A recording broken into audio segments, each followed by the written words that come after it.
on the long-awaited day of my son's wedding," Fake parents should leave.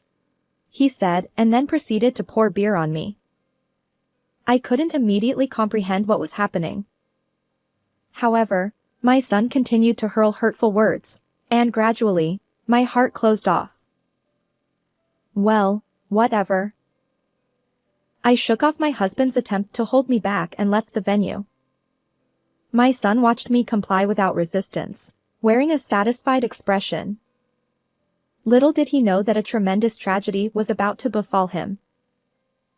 My stepson Henry, whom I raised as my own, has no biological connection to me. My husband Dan had lost his previous wife to illness, leaving him to raise 5-year-old Henry alone. We met 20 years ago when I was 35, and we married. While supporting my husband's business, I lovingly raised Henry as if he were my own child. Over time, he grew fond of me, and I fulfilled my parental duties until he reached adulthood. After graduating from college, Henry started working at his father's company. It was about 2 years into his professional life when he brought a woman home, saying, "I want to marry her." Her name was Lily, and she was lovely and charming. Both my husband and I were fully supportive of their marriage. We chatted happily, and the atmosphere was pleasant as we exchanged greetings. However, that evening, Henry sat before us with a serious expression. "Actually, I need some assistance for our wedding." Financial help? Well, we were planning to give a gift, but is it not enough? We want to have a grand wedding with many friends, and we're considering an overseas honeymoon. But we don't have any savings. What? You have no savings? I've been telling you to save diligently all along.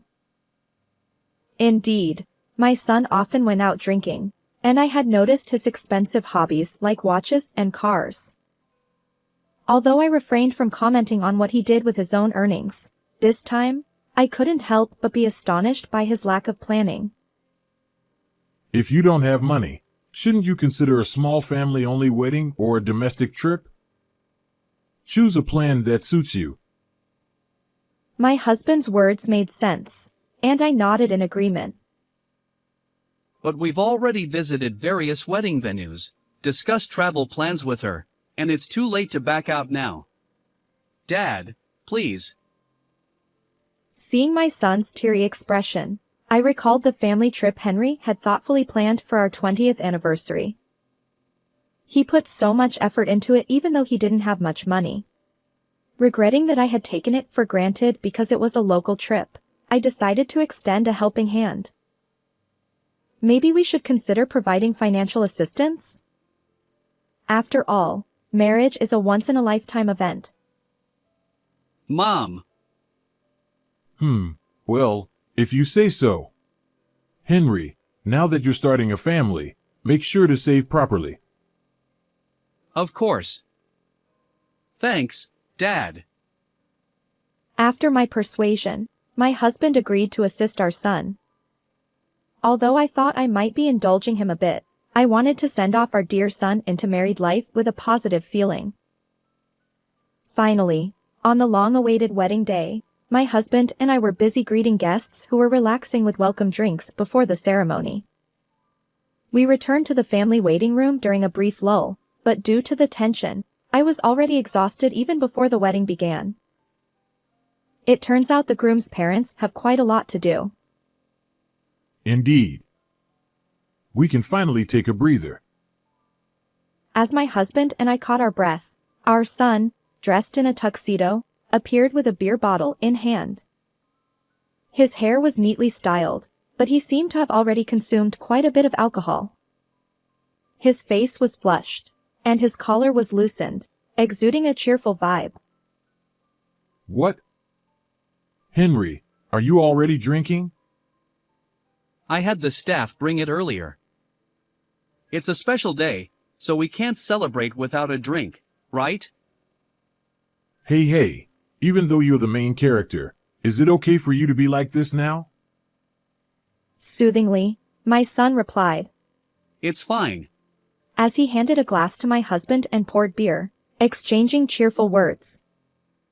He still has those unreliable, childlike moments, but seeing him like this, he's grown up. Taller than Dan and confidently wearing his tuxedo, my son reminded me of the little boy from the past. As I watched my son and husband from a slightly distant spot with a happy heart, Henry suddenly turned his gaze toward me and approached. About to express my heartfelt congratulations once again, I began, "Congratulations, truly." But at that moment, something unbelievable happened. Smiling warmly, my son held a beer bottle above my head. Then, without warning, he turned it upside down, drenching me from the top of my head with beer. The liquid dripped down, making a splashing sound, and the scent of alcohol hung in the air. It was so sudden that both my husband and I were left stunned. After a while, I finally raised my head and looked at Henry, utterly bewildered. Now you won't be able to attend the wedding. With a smug expression, he continued.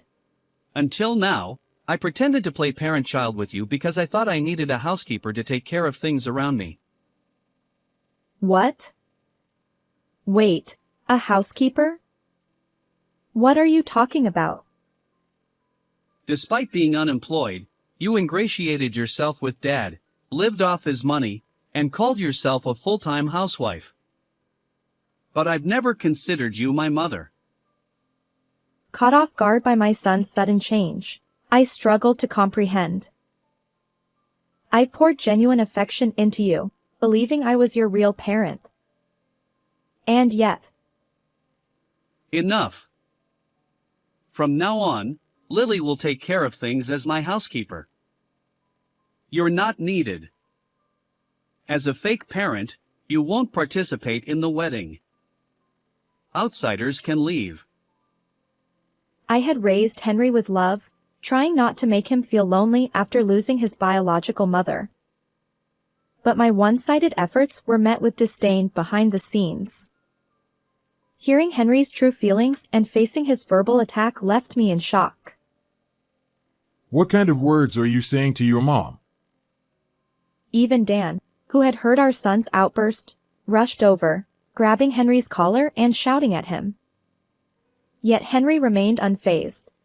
My son declared arrogantly, Dad, you're also at fault. You got fooled by a low-level woman and married her. But I won't be as lenient as you. Once I'm married, I'll be strict with my wife. As Henry continued to berate my husband in a dismissive tone, I stared at him in disbelief. Watching him stubbornly assert his selfish views, anger began to bubble up within me. Well, whatever. Memories and my affection for Henry suddenly seemed inconsequential. I stepped in to stop Dan, who was confronting our son. Understood. As an outsider, I'll leave. Finally realized your place, huh? Just go already. With a satisfied expression, my son left the waiting room, laughing. But my husband remained dissatisfied, trembling with anger. Is it okay to just comply? Maybe I should give him a good punch. I won't be satisfied otherwise. Well, there's one thing we need to do before I leave. I confided in my husband about my plan and informed the venue staff before departing. An hour later, when I arrived home, I removed my stained dress and took a shower. My husband called out, Hey, take a look at this. I noticed that both my phone and Dan's phone had an incredible number of missed calls, all from Henry. Just as I was contemplating this, the phone started ringing again, and I reluctantly answered. Hello, what do you want? Finally picked up. Just come back quickly. His tone was different from his attitude in the waiting room. He seemed quite anxious. But earlier, you told me to leave. Yeah, but, for some reason, The venue suddenly announced that the wedding is cancelled. Lily and her parents are furious. Oh, why? Well, you see. I proceeded to explain the situation to Henry. Afterward, Dan and I returned to the venue together.